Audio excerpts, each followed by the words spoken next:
O barulho cessou, mas não antes que eu sentisse a presença gelada escorrer pelo teto do meu quarto, o ar se tornando espesso, pesado, impossível de respirar, um cheiro metálico e úmido preenchendo cada fresta, cada poro da pele, ali, bem acima da minha cabeça, na mais absoluta escuridão. Meu nome é Ricardo, e eu ainda não consigo dormir depois do que Gustavo e eu testemunhamos em Tapera, uma pequena localidade no interior, onde o tempo parece andar em um compasso diferente, mais lento, mais denso. Era para ser um refúgio, um lugar de paz, longe do ritmo frenético e enlouquecedor da capital, um período de descanso, de introspeção, em uma casinha antiga que alugamos por um período, um recanto pitoresco prometendo a calmaria do interior. A casa ficava em uma rua de terra batida, cercada pela vegetação rasteira e a areia fina do pátio que serpenteava em direção a um pequeno matagal nos fundos. As noites eram densas, escuras como breu, com o canto insistente das cigarras a preencher o silêncio que se estendia por quilômetros. Nos primeiros dias, tudo era idílico, o ar puro, o sol convidativo, a quietude que tanto buscávamos. A paz, no entanto, começou a se desfazer na terceira madrugada. Um som. Um arrastar pesado. Um baque surdo, como se algo grande, desproporcional, estivesse se movendo sobre as telhas envelhecidas do telhado, bem acima do quarto onde eu dormia. Eu me levantei, o coração martelando no peito, uma sensação de alerta imediato, instintivo. Fui até a janela, empurrei as cortinas de tecido leve. Espiei para a escuridão lá fora. Nada, absolutamente nada se movia. A rua estava deserta. As árvores balançavam suavemente com a brisa da madrugada. Olhei para o relógio, 13h47 da manhã, o ponteiro luminoso marcando o tempo em uma lentidão agoniante. Aquilo se repetiu na noite seguinte, com uma intensidade ainda maior. Os passos se arrastavam com uma lentidão perturbadora, um ritmo descompassado que parecia medir cada milímetro do telhado, do meu quarto até a sala, depois de volta para o corredor que dava acesso aos quartos, depois para o meu novamente. Era alto demais para ser um gato, pesado demais para ser qualquer bicho. Gustavo também ouviu. Ele veio ao meu quarto, o rosto pálido, os olhos arregalados, o mesmo pavor que eu sentia estampado em sua expressão. Acordamos um ao outro com o olhar de pavor que só quem testemunha o inexplicável, o verdadeiramente bizarro, pode compreender em sua totalidade. Tentamos ignorar. Não funcionou. A cada noite, o som ficava mais audível, mais insistente, transformando o descanso em uma tortura. As telhas estalavam sob um peso anormal, rangiam com um lamento seco, quase um gemido da própria casa, e o barulho de algo se arrastando, friccionando as superfícies, era inconfundível, penetrando nos nossos sonhos e nos trazendo de volta àquela realidade aterrorizante. O silêncio da madrugada se tornou um inimigo, um presságio, pois sabíamos que seria quebrado pelo arrastar pesado. Nós não dormíamos mais.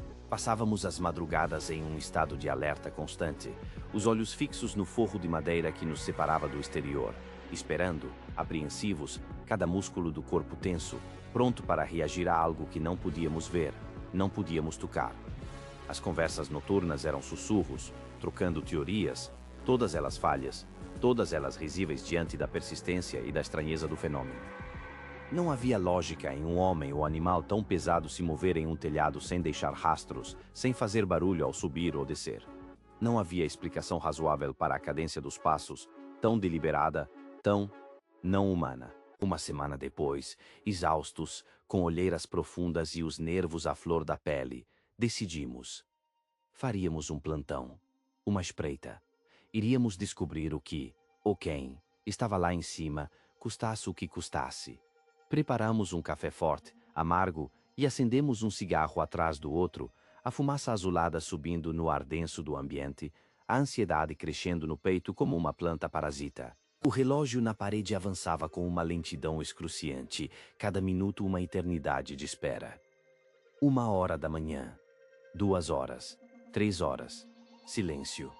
Aquele silêncio pesado, opressor, quase palpável, que precede algo terrível, que anuncia a chegada de um mal desconhecido. Eu comecei a duvidar novamente. Talvez estivéssemos loucos, talvez o cansaço extremo estivesse nos pregando peças, talvez fosse apenas o vento, o ranger natural da casa, uma ilusão coletiva que nos consumia. Mas Gustavo não se mexeu, seus olhos fixos na janela lateral da sala, que dava diretamente para a quina da casa e um pedaço da areia do pátio. Sua determinação era inabalável. Então, aconteceu. Não foi um som no telhado desta vez. Foi uma sombra. Uma mancha escura, disforme, tão profundamente negra que parecia absorver a pouca luz ambiente, projetada na areia clara da frente da casa, logo na curva da parede. Não era uma sombra comum. Não era a silhueta de uma pessoa caminhando, nem de um animal. Aquela sombra se movia de uma forma impossível, como se flutuasse rente à quina da casa, sem tocar o chão, seus contornos distorcidos, desproporcionais de uma maneira que desafiava a anatomia.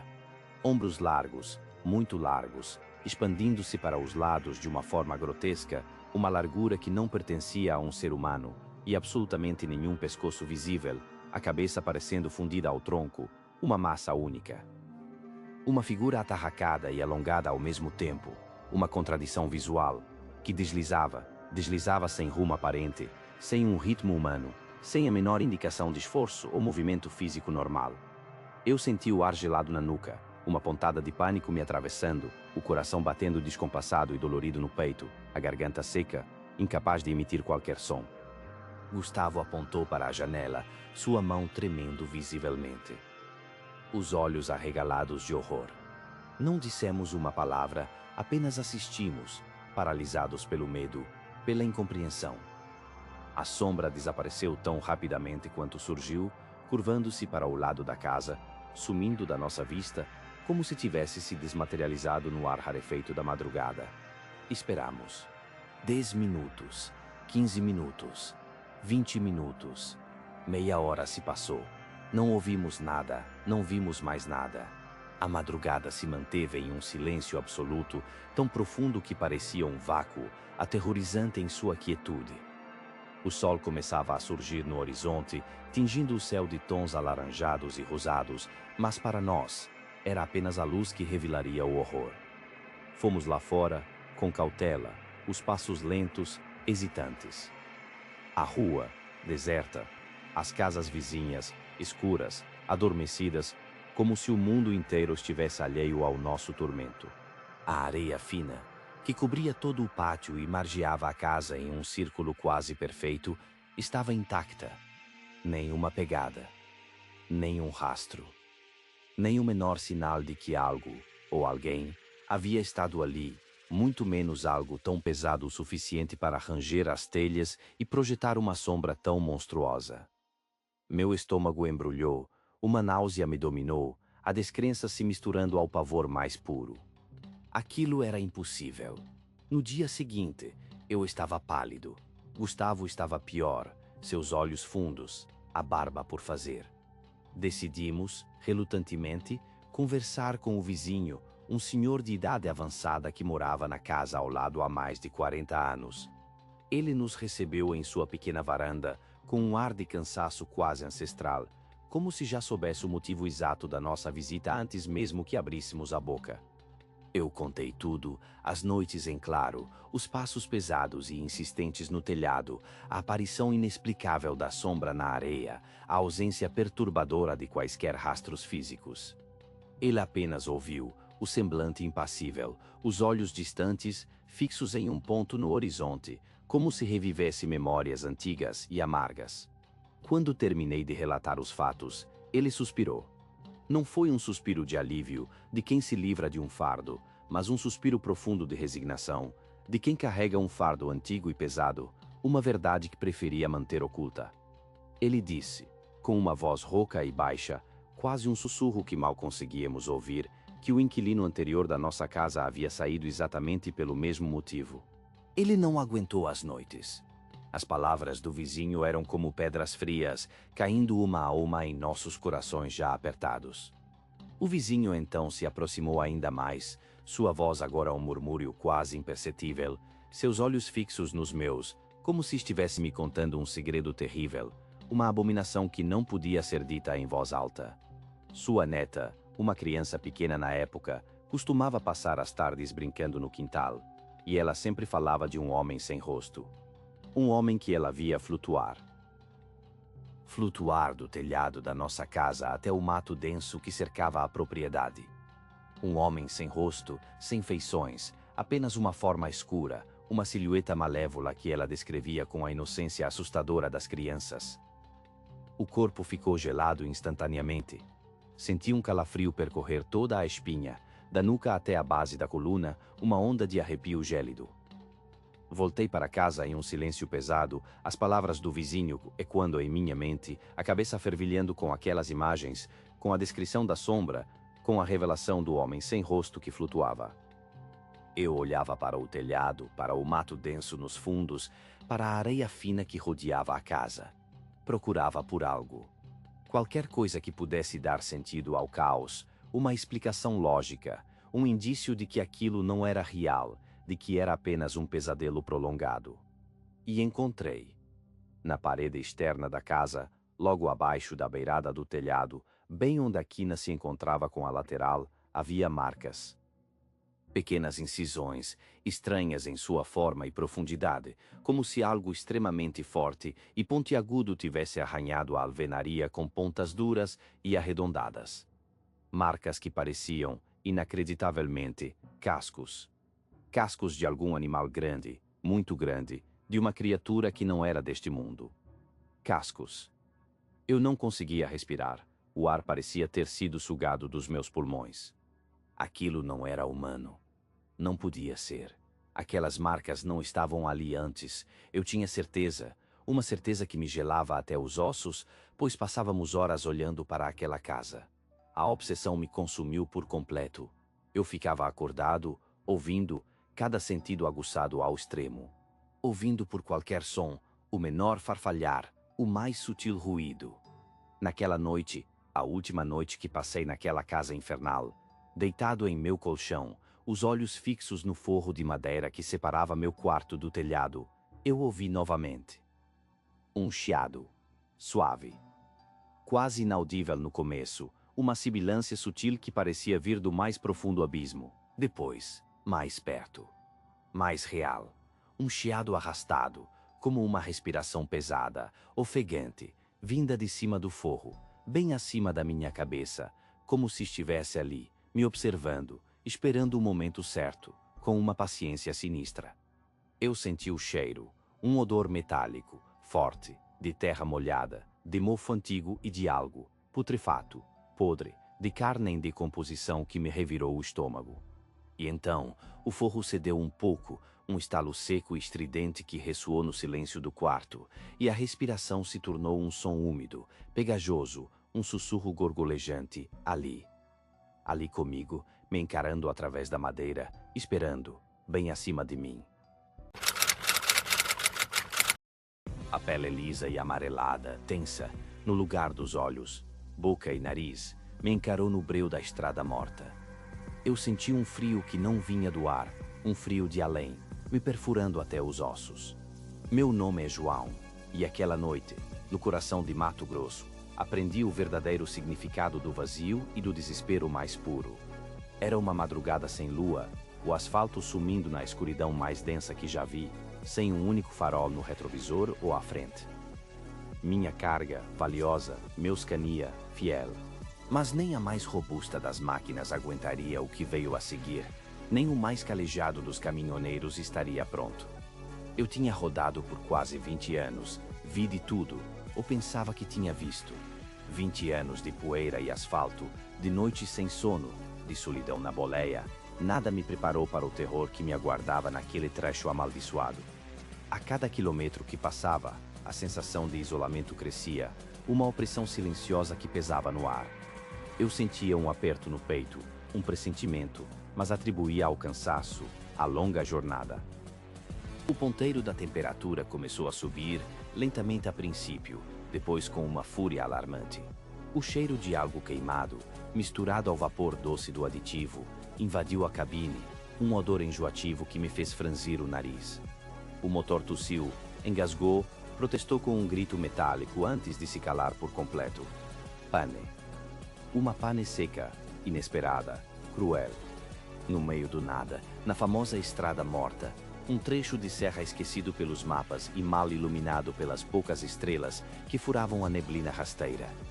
A escuridão era uma entidade por si só, densa, pesada, quase engolindo a luz fraca dos faróis do meu caminhão, que teimavam em iluminar um pedaço inútil de asfalto. Parei o bruto na lateral da pista, com um solavanco seco, o motor morrendo de vez. O silêncio que se seguiu era pesado, quase palpável, um vácuo sonoro que sugava qualquer som que pudesse existir, até o zumbido dos meus ouvidos parecia amplificado. Desci, tateando o capô quente, o vapor ainda subindo em espirais fantasmagóricas, tingidas de cinza pela luz pálida. A escuridão era completa, só o brilho fraco do painel me guiava, uma pequena ilha de luz em um oceano de negrume. Eu precisava de ajuda, precisava de um pneu, precisava de um mecânico, precisava de qualquer coisa, qualquer sinal de vida. Meu celular estava sem sinal, como sempre acontece nesses rincões esquecidos, onde a tecnologia e a civilidade parecem nunca ter chegado. Eu senti a impotência me consumir, um desespero crescente. Foi então que eu vi, na penumbra, uma forma, uma silhueta, a uns 20 metros, perto de uma porteira velha, dessas de fazenda, meio torta, enferrujada, com arame farpado em cima, havia uma figura. Um homem, parecia. Chapéu de abas largas cobrindo parte do rosto, camisa de manga longa, calça de brim. Encostado na cerca, parecia expirar, tranquilo, como alguém que repousa após um longo dia de trabalho no campo. Um alívio momentâneo me invadiu, um raio de esperança. Alguém. Talvez um peão, um morador de alguma fazenda isolada. Eu teria salvação, pensei, uma ajuda para tirar o caminhão dali, para sair daquele inferno. O medo se dissipou por um instante, substituído pela gratidão. Peguei minha lanterna de LED, uma dessas táticas, potente, capaz de cortar o breu mais denso, e comecei a caminhar na direção da porteira, a passos largos e apressados. Cada passo na terra batida era um estalo seco, alto demais no silêncio da noite, um som que ecoava e voltava, amplificado pelo vazio. A cada metro que me aproximava, uma sensação estranha, uma inquietude sutil. O homem não se mexia, não acenava, não fazia um único movimento, não respondia à minha aproximação. Estava estático, como uma estátua sombria, esculpida na mais pura pedra escura, indiferente à minha presença. Ao me aproximar mais, a uns 10 metros, a luz da lanterna roçou seus pés. Onde deveriam estar os pés, pois não havia nada. O homem flutuava, a uns 3 centímetros do chão empoeirado, a altura exata para que as botas surradas não tocassem o solo, pairando no ar como se fosse feito de ar. Meu coração deu um salto, um baque surdo dentro do peito, um som que reverberou em meus ouvidos. Um arrepio frio subiu pela minha espinha, como uma cobra de gelo. Não era possível, eu pensei, meus olhos devem estar me enganando, a fadiga, a luz traiçoeira, o susto. Mas a imagem era clara, nítida, sem distorção. Mas não estavam.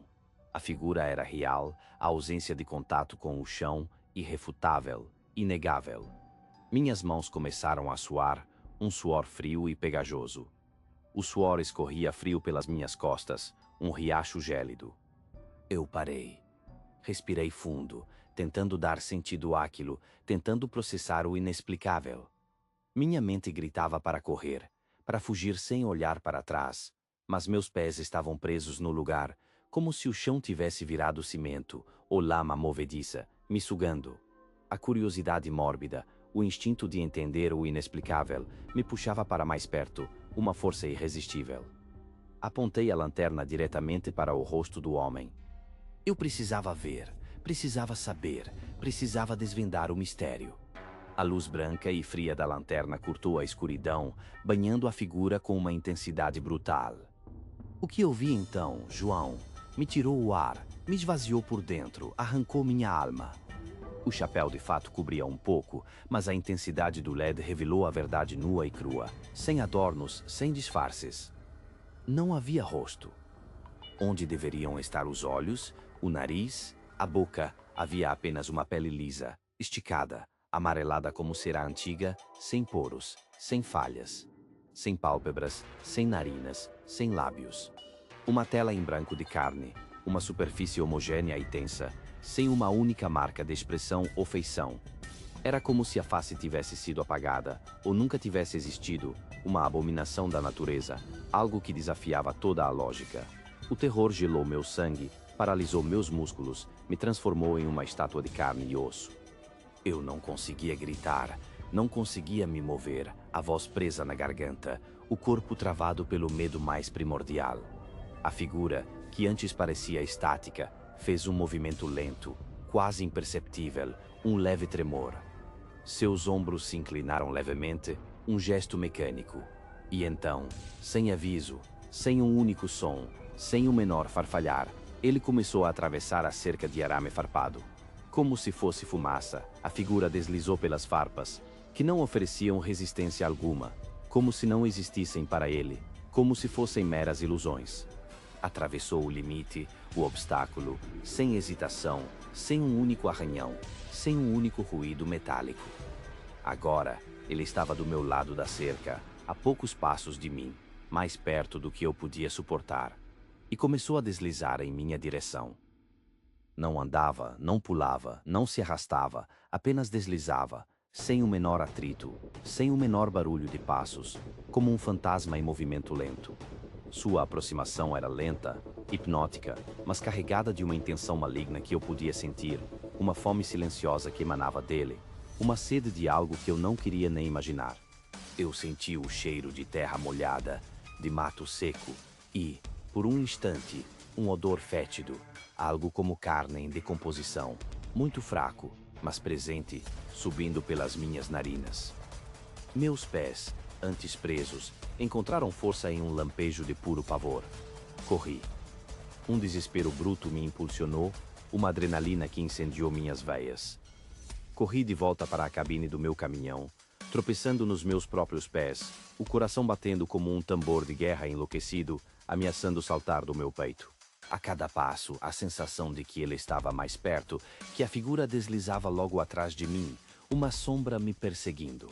Destranquei a porta com as mãos tremendo incontrolavelmente, joguei-me para dentro, batendo a porta com força e travando-a de imediato, com um clique ruidoso que me pareceu um trovão.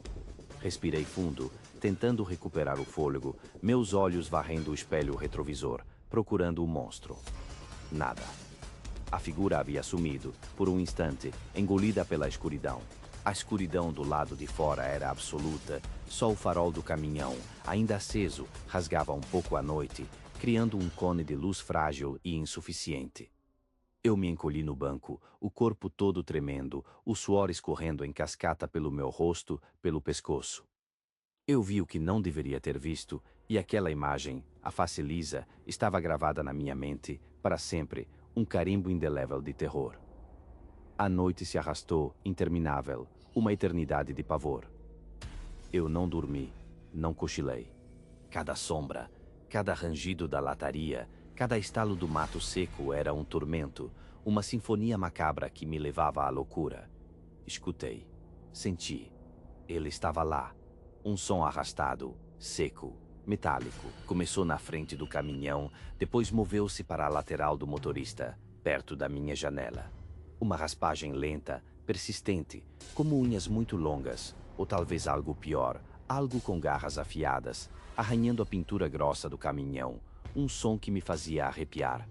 Um chiado sutil, depois um arrastar mais forte, como algo pesado sendo puxado, um corpo, talvez. Eu segurava a respiração, cada músculo tenso, os olhos fixos na cortina da janela, esperando o ataque final. O som arrastava na lataria, fazendo um atrito agudo, depois parava, de repente. Silêncio. Um silêncio ensurdecedor. Eu achava que tinha ido embora, que o inferno havia acabado.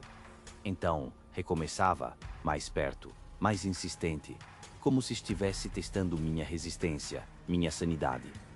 De repente, um baque surdo, como se algo pesado se chocasse contra o paralama, ou talvez uma cabeça, ou um ombro.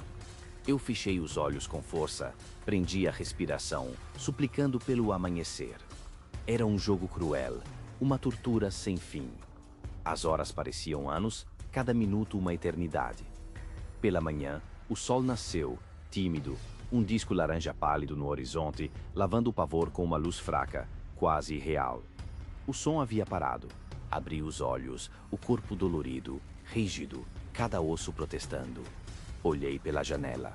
Nada. Apenas a poeira, o mato seco, a porteira velha, tudo como antes, mas impregnado de uma aura sinistra. Desci do caminhão, as pernas bambas, a mente ainda processando a noite infernal, o trauma fresco em minha memória. A lataria não tinha arranhões visíveis, nada que denunciasse o que eu havia escutado por horas a fio, como se tudo tivesse sido um pesadelo. Andei um pouco pela estrada, esperando algum movimento, algum sinal de vida. Algum tempo depois, um pequeno Fiat Uno velho, enferrujado, parou perto de mim. Era o borracheiro local, um sujeito idoso de pele curtida pelo sol, rosto vincado, que eu já conhecia de outras paradas. Ele me olhou com uma expressão de pena, de quem já viu demais.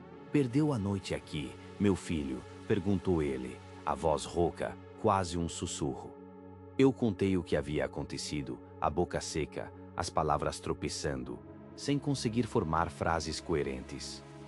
Ele me ouviu com uma seriedade assustadora, sem me interromper, balançando a cabeça lentamente, como se já soubesse o desfecho.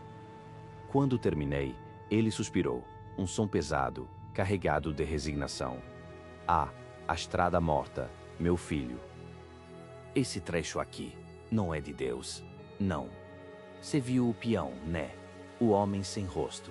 Ele então me contou a lenda local, uma história que datava de quase 60 anos, passada de boca em boca pelos antigos moradores. Havia um peão, muito dedicado, que sumiu ali naquele trecho. Ninguém nunca encontrou o corpo, só o chapéu e a camisa, perto daquela porteira, marcados pelo tempo e pelo abandono. A mata, diziam, era muito brava, muito densa, e teria comido o rosto dele, apagado suas feições para sempre. O espírito do peão, preso entre dois mundos, agora vagava, eterno, procurando as feições que lhe foram roubadas. Procurando um novo rosto, talvez, nas almas de quem se atrevia a parar por ali, um rosto para substituir o que a mata lhe tirou. Ele me olhou nos olhos, a expressão séria, um aviso silencioso. Dizem que ele procura um novo rosto. Um rosto para usar. Cuidado, meu filho. Muito cuidado. Eu não consegui dizer uma palavra. A lenda confirmou meu terror mais profundo, tirou a última ponta de esperança de que era um sonho. Não era um delírio, não era fadiga. Era real. E a sensação de que ele ainda estava por perto, observando, esperando, me acompanhou em cada quilômetro que percorri depois dali, uma sombra fria na minha nuca, um peso no meu peito. Ele ainda procura. O uivo, um lamento humano e bestial, ecoou na escuridão densa, e o baque violento na porta de madeira podre fez o sítio inteiro tremer, me fazendo desejar, com cada fibra do meu ser, jamais ter pisado ali. Meu nome é André, e o que vou contar aconteceu há quase 10 anos, quando decidi ir ao interior de Alagoas, ao sítio das Aroeiras, para resolver o inventário do meu falecido tio Eronildes. Uma viagem longa, do litoral para a Caatinga rachada, sob um sol impiedoso que transformava a paisagem em um mar de poeira e resignação. O sítio era uma construção antiga, encravada entre aroeiras secas e um silêncio que parecia devorar qualquer som. Eu não esperava nada mais do que a burocracia cansativa, o cheiro de mofo e a solidão. Eu estava errado, terrivelmente errado. No segundo dia, enquanto eu tentava organizar a papelada empoeirada, o vizinho Tibúrcio apareceu. Um homem miúdo, de pele curtida pelo sol e olhos que pareciam ter visto demais. Ele veio trazer umas frutas, um gesto de cordialidade do interior. Sentamo-nos na varanda, a sombra escassa aliviando o calor, e ele começou a falar, sua voz rouca quase um sussurro no vento seco. Ele falou sobre a seca, sobre as dificuldades do gado, e então, com um desvio brusco na conversa, ele mencionou o bicho. Um bicho, disse ele, que andava matando as criações dos poucos vizinhos, deixando um rastro de sangue e um cheiro nauseabundo de enxofre. Eu ri, um riso nervoso, atribuindo a história à superstição local, à solidão do sertão. Tibúrcio não riu. Seus olhos finos me observaram com uma seriedade que me fez engolir em seco. Ele se despediu, deixando-me com o peso de suas palavras e uma sensação incômoda de que algo não estava certo. A primeira noite no sítio foi um tormento. O calor sufocante impedia o sono e cada rangido da madeira velha parecia amplificado na quietude abissal. Eu tentei ler, mas a mente divagava. Perto da meia-noite, o som começou, um arranhar rítmico, raspando na parede externa do quarto, perto da janela. Não era um rato, nem um galho de árvore. Era mais pesado, mais deliberado, como garras em busca de algo. Eu me levantei, o coração batendo forte no peito. Fui até a janela, prendendo a respiração, mas não vi nada na escuridão. O som cessou. Eu voltei para a cama, tentando me convencer de que era o vento, a velha casa pregando peças. Mas então, ouvi os passos, pesados, arrastados, de pés descalços, vindo do lado de fora, contornando a casa. Lentos, pausados. Eu parei. Escutei. Nada. O silêncio voltou, mais opressor do que antes. Eu dormi pouco, um sono agitado e cheio de pesadelos indistintos. Ao amanhecer, com os primeiros raios de sol lavando o pátio de terra batida, eu decidi investigar. Fui até a parede onde ouvi os arranhões. Lá estavam, 3 marcas profundas, como sulcos na massa antiga, a uma altura de aproximadamente 1,80 m do chão. Minhas mãos tremeram quando as toquei. Aquilo não era um animal comum. Nenhum cão, gato ou guaxinim alcançaria tão alto com tanta força. Perto da cerca, na terra mais úmida, encontrei as pegadas. Longas, estreitas, como pés humanos descalços, mas com os calcanhares alongados e dedos finos, pontudos, que se cravavam fundo na terra. Uma frieza subiu pela minha espinha. Era real. O bicho de Tibúrcio era real. A segunda noite chegou carregada de uma opressão que não era apenas o calor. O ar estava denso, pesado, e um cheiro começou a se infiltrar pela casa. Primeiro, um ralo odor de carne velha, de podridão. Depois, mais forte, inconfundível, o cheiro de enxofre, como o inferno tivesse se materializado no pátio. Eu fechei as janelas, a porta, o medo me corroendo por dentro. Eu estava sentado na sala escura, tremendo, quando o primeiro baque veio. Não na parede, desta vez, na porta da frente. Forte. 2 baques. 3. Como um punho. Eu prendi a respiração. Então veio o som mais horrível que já ouvi. Um uivo. Não de cão, nem de lobo. Era um lamento humano, gutural, dilacerante, misturado a um rosnado bestial que ecoou por todo o sítio. A criatura estava ali, bem ali. Eu me encolhi. A porta gemeu. Eu ouvi um arrastar pesado, um som de garras na madeira. E então, o silêncio. Por um momento, acreditei que tinha ido embora. Ledo engano. O silêncio foi quebrado por um rangido terrível no telhado. A criatura estava subindo. Eu ouvi seus passos arrastados, pesados, logo acima do meu quarto. Meu coração batia tão forte que eu podia sentir o sangue zumbindo nos meus ouvidos. Um cheiro. O cheiro de podridão e enxofre se intensificou, vindo de cima. Através das frestas do forro de madeira do teto, eu pude sentir. Algo estava farejando, farejando-me. Eu estava encurralado. A criatura sabia que eu estava ali. Ela sabia.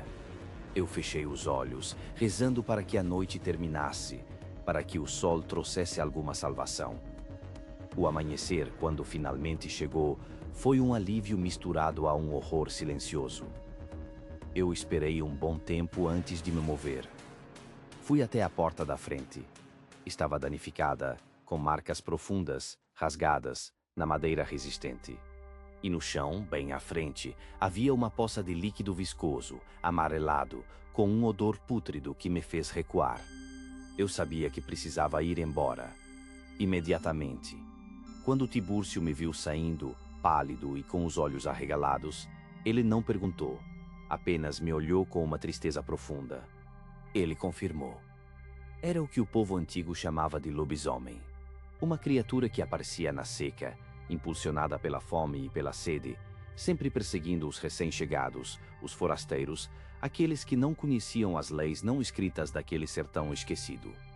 Eu vendi o sítio. Mandei demolir a casa. Não queria que mais ninguém passasse pelo que passei. Mas o trauma, o som daquelas batidas na porta, o uivo gutural, o cheiro de enxofre, eu ainda os carrego comigo, sempre. Desde aquela noite, meu nome virou um eco, uma maldição que se agarra à minha alma, um presságio de um frio que me atravessa até o osso, gelando cada nervo, cada memória, um lembrete constante do rosto que não tinha rosto, do sussurro que se tornou meu inferno particular, meu silêncio que nunca mais foi silêncio de verdade. Meu nome é Júnior. Eu era motorista de transportadora, um lobo da estrada, rodava o Ceará de ponta a ponta, de noite e de dia, acostumado com a solidão do asfalto, com a companhia do ronco do motor, dos faróis cortando a escuridão. Minha vida era uma sucessão de destinos, cargas, quilômetros, a rotina de um homem que vivia sobre rodas. Eu tinha minhas histórias, meus causos de estrada, mas sempre os atribuía ao cansaço, à imaginação fértil dos companheiros de profissão. Aquela vida, contudo, mudou radicalmente, se partiu em duas, na noite da CE 060, a famigerada Estrada do Algodão, uma via que serpenteia pelo sertão, traiçoeira e desolada, uma rota que me jogou num pesadelo que não tem fim, um pesadelo que começou há uns bons anos e se recusa a me largar. Era uma daquelas noites, sem uma única estrela no céu, a lua parecia ter sido engolida por nuvens pesadas, um manto de escuridão densa engolia a paisagem, transformando o mundo lá fora numa massa em forma de sombras. A única luz que ousava desafiar aquele breu vinha dos faróis do meu caminhão, dois fachos potentes rasgando o veludo negro do asfalto, abrindo um caminho precário através do nada. Eu seguia rumo a Quixadá, a carga pesada balançando suavemente atrás de mim, o rádio chiando uma melodia esquecida, uma canção que me parecia mais um lamento do que música. Meu único companheiro de viagem era o silêncio quase absoluto da cabine, quebrado apenas pelo ronco constante e hipnótico do motor diesel, um som familiar que, naquela noite, parecia ter um tom diferente, um presságio. A CE 060, a Estrada do Algodão, é conhecida por sua poeira onipresente, uma artéria longa e poeirenta cortando o sertão cearense, cheia de histórias macabras, de causos que a gente ouve nos postos de beira de estrada, sussurros de assombrações, de encontros inexplicáveis que, como eu já disse, sempre achei que eram apenas contos de pescador, invenções da mente cansada dos motoristas solitários. Naquela noite, a poeira que se erguia dos canteiros, levantada por qualquer brisa mais forte ou pela passagem esporádica de algum carro, formava um véu quase permanente nas margens da pista, um tapete cinza que cobria tudo indiscriminadamente, a vegetação rasteira, os cactos retorcidos, as poucas árvores mirradas, os próprios fios da cerca, tudo se fundia numa monocromia cinzenta e sem vida, sob a fraca luz dos faróis e a escuridão abissal. Foi quando meus faróis, cortando a escuridão a uns bons 2 quilômetros antes de uma curva fechada e sem visibilidade, revelaram uma figura no acostamento. Uma mulher, caminhando. Eu franzi a testa, desacelerei instintivamente, a cena me pareceu estranha, profundamente deslocada naquele cenário desolado. Ela vestia um vestido bege, um tom claro, quase branco sob a luz dos meus faróis, e o mais inacreditável, estava impecavelmente limpo, sem uma única mancha de poeira, sem uma única marca de barro. Aquilo era impossível, era impensável, era uma afronta à lógica. Ninguém, eu repito, ninguém passava por aquela estrada sem levar a poeira do sertão para casa, nem mesmo os carros, quem dirá alguém a pé. Aquele bege brilhava, quase irreal sob a luz fria e amarelada dos meus faróis. Parecia feito de outro material, de outra realidade. Ela parecia não ter destino, não carregava nada nas mãos, nem uma bolsa, nem um embrulho, apenas caminhava, passos lentos, ritmados, numa cadência estranha, na direção contrária à minha, avançando para o meu encontro. Meu corpo se arrepiou, um frio gélido subiu pela espinha, um pressentimento ruim. Mas eu tentei racionalizar, devia ser uma moradora das redondezas, talvez tivesse tido algum problema com o carro, talvez estivesse voltando para casa. Uma explicação lógica, Eu repetia para mim mesmo, tentando silenciar a voz interior que gritava que algo estava muito errado, que aquilo não era natural. Mas o vestido, aquele vestido imaculado, continuava a ser o que mais me incomodava, o detalhe que se recusava a se encaixar na minha tentativa desesperada de encontrar uma explicação. Eu passei por ela, a uns poucos metros de distância, pude ver o tecido liso, sem rugas, sem vestígios de dobras, quase como se tivesse acabado de sair de uma máquina de lavar e de um ferro de passar, sem vestígio algum da terra vermelha, do pó fino que cobria cada centímetro quadrado daquela região. Um calafrio me percorreu, gelando minha pele. Eu não olhei para o rosto dela, não quis, não consegui. Um instinto me dizia para não fazê-lo, para não fazer contato visual, para não me envolver. Desviei o olhar para a estrada à frente, apertando o volante com força, sentindo as palmas das mãos suarem. Acelerei, o medo inicial transformando-se em uma urgência estranha, um desejo súbito de deixar aquela imagem para trás, de sumir daquela estrada, de afastar aquela visão perturbadora da minha mente, de esquecer a mulher de bege que desafiava toda a lógica do sertão. Minutos se passaram, eu já devia estar a uns bons 10 quilômetros daquele ponto, o velocímetro marcando bem acima de 120 quilômetros por hora, o motor do caminhão rugindo alto, engolindo a estrada, quando comecei a ouvir. No início, parecia o vento que entrava pela fresta mal fechada da janela, um assobio sutil que se misturava ao barulho do motor, ou talvez o cansaço, a mente pregando peças depois de tantas horas ininterruptas de volante, as alucinações que às vezes surgem nas longas madrugadas. Mas não era o vento, e eu sabia disso, uma certeza gelada me invadiu. Era mais suave, mais próximo, um som que dançava perigosamente na fronteira entre o audível e o puramente imaginário, um toque etéreo na minha percepção. Júnior, sussurrou. Meu sangue gelou nas veias, o coração deu um salto e depois começou a martelar forte no peito. Eu olhei para o lado, para o banco do carona, um vulto na escuridão, para o retrovisor interno, para o espelho lateral, não havia absolutamente ninguém. Meu corpo estremeceu, um tremor incontrolável me percorreu, meus olhos varreram a cabine freneticamente, cada canto, cada sombra, procurando uma explicação, um culpado, um inimigo visível. Eu estava sozinho, completamente sozinho, no meio do nada, na escuridão mais profunda e silenciosa daquela noite sem fim, e ainda assim, eu ouvia meu nome. Júnior, de novo, mais claro, mais perto, quase na minha orelha à esquerda, parecia vir de dentro do carro, mas também de fora, como se flutuasse ao meu redor, envolvendo-me numa névoa sonora, uma névoa fria, assustadora, insidiosa. Eu senti um arrepio intenso, a pele arrepiada, os pelos da nuca em pé, um gelo que não vinha do ar-condicionado.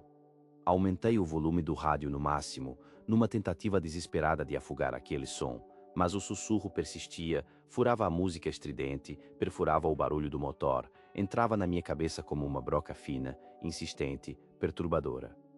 Júnior, por que não responde? A voz parecia zombar, desafiar, enquanto eu agarrava o volante com força, as juntas dos dedos brancas. Eu acelerei ainda mais, o caminhão rugindo, tremendo. Parecia que eu queria fugir não apenas dela, mas de mim mesmo, da minha própria audição enlouquecida, da minha própria sanidade que se esvaía a cada quilômetro. 15, 20, talvez 30 quilômetros mais adiante, a velocidade não importava, a distância percorrida era inútil, a estrada parecia se estender infinitamente diante de mim, quando, de repente, meus faróis a revelaram novamente, a poucos metros, como se ela tivesse materializado do próprio ar poeirento. A mesma mulher, no mesmo vestido bege imaculado, caminhando no acostamento, com a mesma cadência, o mesmo passo lento, como se não tivesse se acelerado para além de 120, 130, 140 quilômetros por hora, como se eu não tivesse tentado com todas as minhas forças deixá-la para trás. O pânico me atingiu como um raio, um choque elétrico que percorreu cada nervo do meu corpo, paralisando-me por um instante, o motorista experiente dando lugar a um boneco trêmulo. Era a mesma curva. Não era a mesma curva. Era outro trecho da estrada, muitos quilômetros à frente. Como ela poderia ter chegado lá? Como ela poderia ter me alcançado? Caminhando, na poeira, sem ser vista, sem ser alcançada pelo meu caminhão em velocidade máxima? Minhas mãos tremeram descontroladamente no volante. O suor frio escorria pela minha testa, embaçando minha visão, a respiração presa na garganta. Eu passei por ela de novo. Desta vez, meu olhar foi involuntário, atraído como um ímã pelo horror que eu sabia que encontraria, uma curiosidade mórbida que se sobrepunha ao medo. Foi então que eu vi. O rosto dela não tinha feições, não tinha olhos, nem nariz, nem boca. Era uma mancha cinza e pálida, uma superfície lisa, sem vida, uma pele que parecia pedra bruta, ou talvez cinzas compactadas, moldada em uma forma humana, mas sem humanidade, sem expressão alguma, apenas o vazio, o nada, o abismo. Naquele exato instante, uma voz, não um sussurro, mas uma voz profunda, gélida, cortante, explodiu dentro do meu crânio, ressoando diretamente nos meus pensamentos mais íntimos, sem passar pelos ouvidos, sem que uma única onda sonora vibrasse no ar, como se minha própria cabeça fosse a caixa de ressonância daquele ser, o receptáculo daquela entidade. A voz perguntou, não perguntou, afirmou, condenou, acusou, um peso esmagador de maldade, de desesperança, de uma fúria antiga que eu não conseguia compreender, que parecia me esmagar de dentro para fora. Eu não sei como, mas consegui manter o caminhão na pista, continuei dirigindo, o veículo quase desgovernado, a estrada parecia virar um burrão sem fim, meus olhos fixos no que restava de asfalto à minha frente, o coração batendo descompassado e descontrolado no peito, a respiração curta, ofegante, cada inalação um fardo, cada expiração um alívio temporário.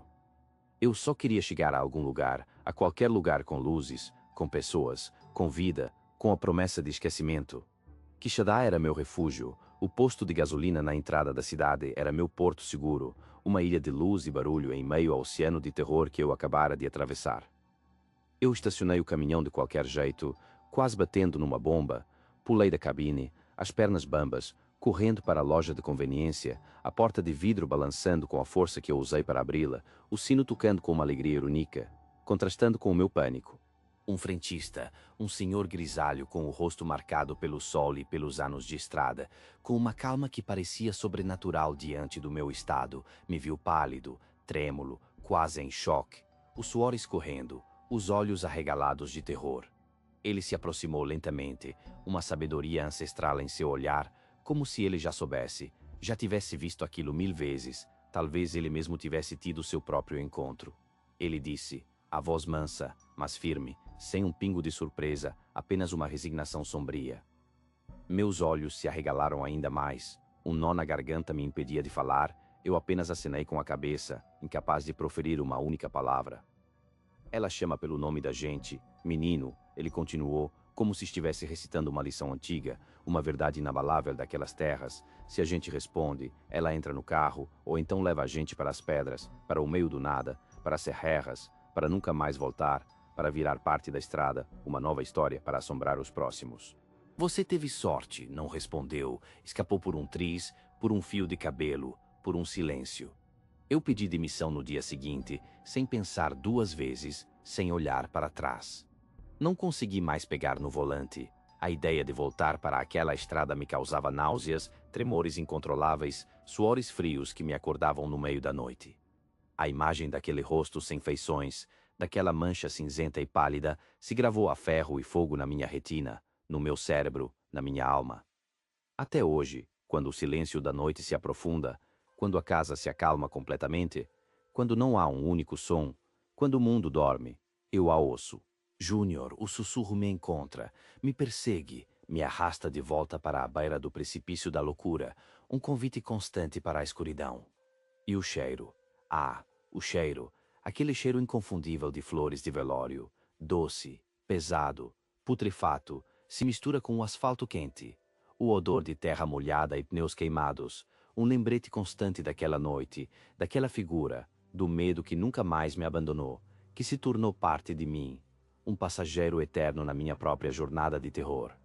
Ele ainda me chama, incessantemente, e eu sei que um dia, no silêncio mais profundo, posso não resistir e responder.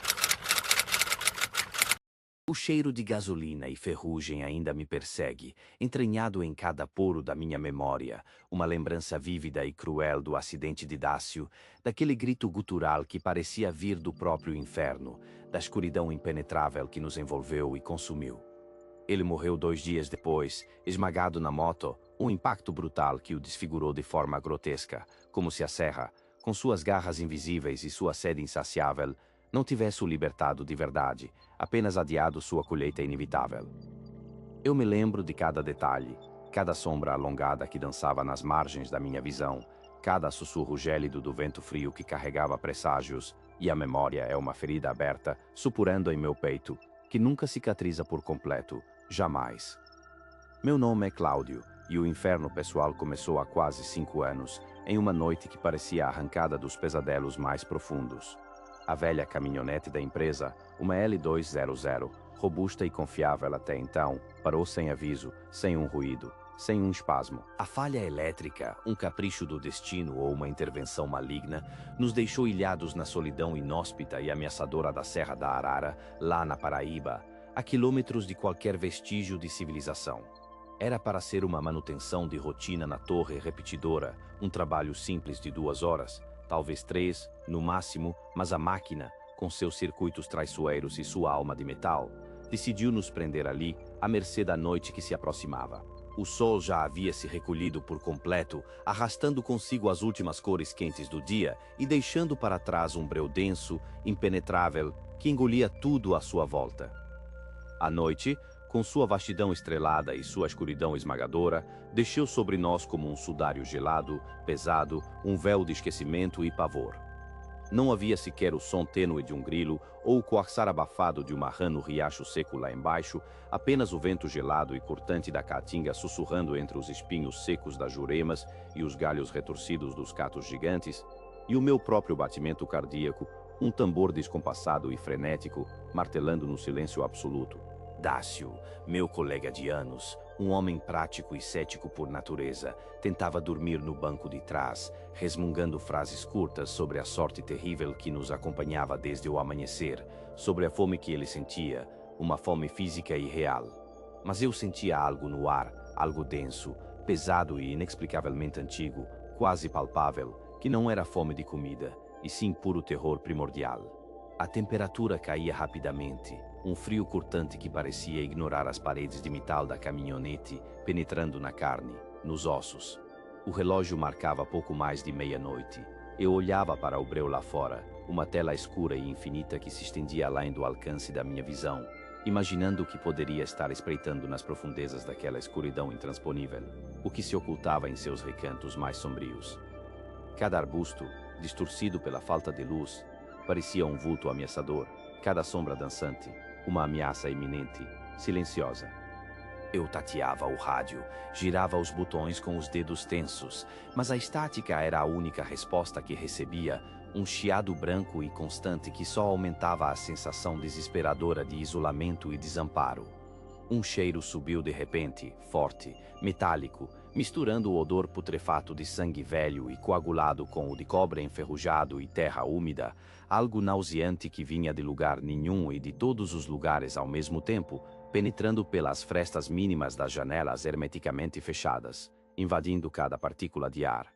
Eu prendi a respiração, tentei afastar o fedor com a mão, mas ele impregnava o ar, a roupa, os estofados do veículo, a minha própria pele, a minha alma.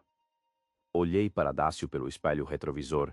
Ele dormia pesado, ou fingia com uma bravura que eu não possuía, os olhos fechados, o corpo tenso. O ar dentro da cabine ficou pesado, denso, quase líquido, difícil de respirar, como se o oxigênio estivesse sendo sugado por uma presença invisível e faminta que nos cercava. Meus pelos dos braços e da nuca se arrepiaram em uníssono, um alerta primitivo e visceral que percorria cada fibra da minha espinha. Um frio cortante, não o frio natural da noite sertaneja, mas algo sobrenatural, uma geada maligna, atravessou a lataria do veículo, gelando meus ossos até a medula, até a alma. Eu senti um calafrio profundo, que não era apenas do corpo, mas da alma. Então, ele veio. Um som. Não, não era apenas um som qualquer. Era um berro. Um berro inumano, animalesco, que rasgava a tapeçaria da noite com uma força indescritível, partindo o silêncio ao meio. Começou como um grunhido gutural de porco sendo abatido, um gemido longo e desesperador que se estendia infinitamente, carregado de dor e sofrimento.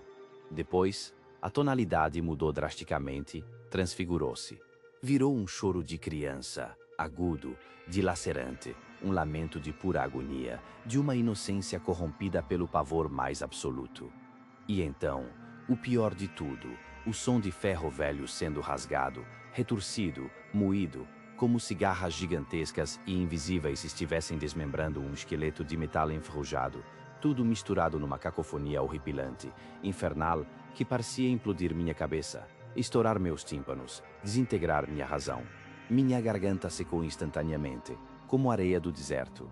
Minhas mãos suavam frio no volante, escorregadias e trêmulas, agarrando o plástico com força desesperada. Dácio despertou em um sobressalto violento, seus olhos arregalados de puro pavor na penumbra quase total da cabine, refletindo uma luz fantasmagórica que não existia, apenas o terror estampado. Ele não disse uma palavra. Não podia.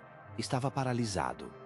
O medo era um idioma universal naquele momento e nós dois o falávamos fluentemente, em um silêncio eloquente de pavor. Nossos olhares se cruzaram no espelho, um reconhecimento mudo do horror indizível que nos envolvia, uma cumplicidade macabra na desgraça. O berro reverberou pelas montanhas, fazendo a serra inteira tremer e vibrar, ecoando de vale em vale, de pico em pico, parecendo amplificado pela própria topografia do lugar. O som parecia vir de perto, muito perto, a poucos metros de nós, e ao mesmo tempo de todos os lados, cercando-nos completamente, fechando qualquer rota de fuga, invisível, mas presente. Uma massa. Eu não a via. Meus olhos procuravam desesperadamente por algo concreto no escuro, mas não havia forma, não havia contorno, apenas a ausência de luz e uma presença opressora, malevolente. Uma massa escura, invisível, mas inegavelmente ali, começou a rodear a caminhonete lentamente. Eu podia sentir o ar se mover ao redor do veículo, pesado, frio, carregado de uma energia maligna, como se algo enorme, algo monstruoso e faminto, estivesse respirando bem ali, rente ao metal, avaliando-nos, farejando-nos como presas encurraladas. O cheiro de sangue e cobre intensificou-se ainda mais, quase me fazendo vomitar o pouco que havia em meu estômago, um ácido que subia pela garganta. Eu tentei, em um ato de desespero inútil e irracional, acender os faróis mais uma vez, repetidamente, freneticamente. Nada. O painel estava morto, as luzes internas apagadas, assim como o rádio, assim como qualquer ínfima esperança de comunicação com o mundo exterior, com a vida. Estávamos sozinhos, completamente à mercê do que quer que fosse aquilo, naquela bolha de terror e escuridão, prisioneiros de um pesadelo acordado. O tempo parecia ter parado sua marcha inexorável, estagnado. Algo pesado, muito pesado, com um baque surdo e reverberante, subiu no capô da caminhonete, fazendo o veículo guinchar sob o peso.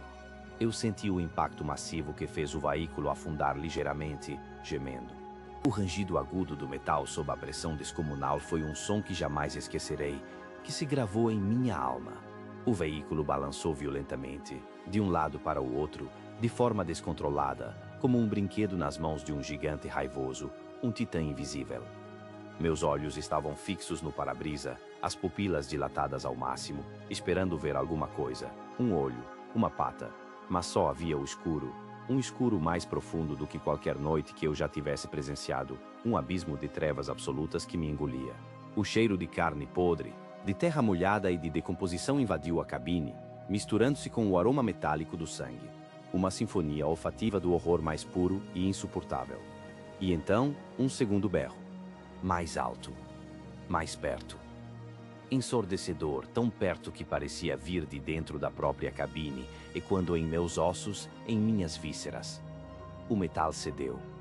Eu ouvi o barulho inconfundível de amassado, de algo se dobrando e rasgando sob uma força indizível, desumana, sobrenatural. Um grito agudo de desespero puro e incontido escapou da minha garganta, um som primal que mal reconheci como meu, um grito de alma perdida. Dácio, pálido e trêmulo, se encolheu no banco de trás, cobrindo a cabeça com as mãos, balbuciando orações ininteligíveis, palavras de um desespero que não podia ser contido, uma prece vazia. O berro parecia vibrar dentro dos meus ossos, paralisando cada nervo, cada músculo do meu corpo, transformando-me em uma estátua viva de medo e pavor. A sensação de estar sendo observado, caçado, espreitado por uma fome ancestral e implacável, Era avassaladora, esmagadora, sufocante. Parecia durar uma eternidade. Aquela pressão no capô, aquele grito no ar, a dança macabra na escuridão mais absoluta. A madrugada se arrastou em um torpor de terror, uma vigília agonizante que parecia não ter fim, uma tortura sem descanso. Eu não sei quando desmaiei de exaustão, física e mental, ou se apenas perdi a noção do tempo em meio ao pavor avassalador. Apenas sei que a luz do sol, fraca e amarelada, filtrando-se entre as nuvens de poeira da serra, foi um alívio insuportável quando finalmente chegou, quase tão aterrorizante quanto a escuridão que a precedeu, pois trazia consigo a prova do que vivemos. Eu tremia incontrolavelmente, meu corpo dolorido, minha mente em frangalhos, minha alma despedaçada. Tentei dar a partida no motor, hesitante, esperando por mais uma falha. O motor da caminhonete funcionou perfeitamente, sem falhas, sem engasgos, com um rugido limpo, como se nada, absolutamente nada tivesse acontecido durante aquela noite de horrores indizíveis. Mas no capô havia amassados. Amassados profundos e inexplicáveis, como se um peso imenso, algo de proporções colossais, tivesse repousado ali por horas, exercendo uma pressão inimaginável, mas sem um único arranhão na pintura. Sem marcas de garras, sem vestígios de qualquer coisa que pudesse explicar a deformidade do metal. Apenas a deformidade silenciosa e perturbadora do metal, uma prova irrefutável da nossa provação, um lembrete físico do que havíamos enfrentado. Deixemos a serra em silêncio sepulcral, os dois mudos, marcados para sempre pela experiência, traumatizados, exaustos, com o peso do mundo em nossos ombros.